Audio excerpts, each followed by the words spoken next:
Let's do this.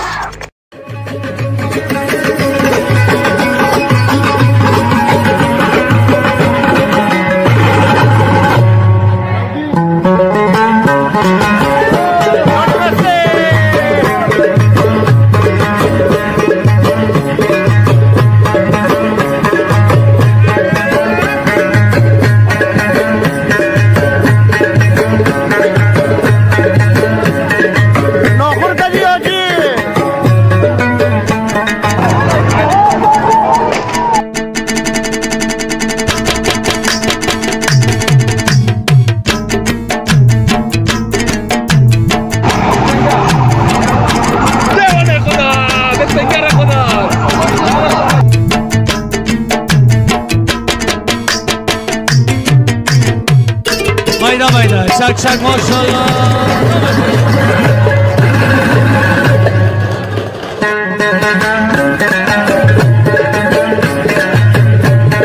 این تصاویر جریان مشاجره لفظی و شلیک بر مردم را نشان می‌دهد.